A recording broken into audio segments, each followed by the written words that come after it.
வணக்கம். இது சென்னை மந்தவெளி பக்கத்தில் நம்ம போட்டு கொடுத்துருக்குற ஒரு 3 கிலோவாட்டு ஆன் கிரிட் சிஸ்டம். இங்கே என்ன அப்படின்னா, ஏற்கனவே இவங்களுக்கு 3 கிலோவாட் போடணும் அப்படின்னா, நம்ம இப்போ 6 பேனல் கொடுக்குறோம். இந்த 6 பேனலில் ஒவ்வொரு பேனலும் 550 வாட்ஸ்.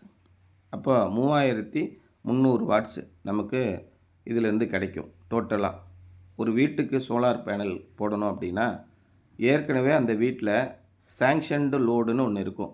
ஒரு வீட்டுக்கு அனுமதிக்கப்பட்ட மின் சுமை அப்படின்னு சொல்லுவாங்க. எவ்வளோ அப்படின்னு கேட்டிங்கன்னா, அதை உங்கள் வீட்டில் எலக்ட்ரிசிட்டி கனெக்ஷன் வாங்கும்போது அந்த எலக்ட்ரீஷியன் எழுதி ஒரு ஃபார்ம் இருக்கும். அந்த ஃபார்மை கொண்டு போய் ஏஇட்ட கொடுப்பாங்க.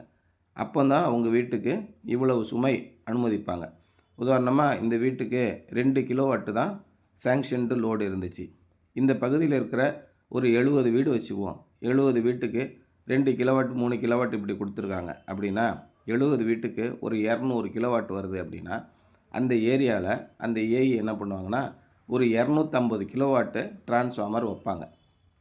இதுக்கு தான் இந்த சாங்ஷன்டு லோடு ரொம்ப ரொம்ப முக்கியம். நீங்கள் 2 கிலோவாட்டுன்னு வாங்கிட்டு 10 ஏசி போட்டு யூஸ் பண்ணிங்கன்னா அந்த டிரான்ஸ்ஃபார்மர் பத்தாது.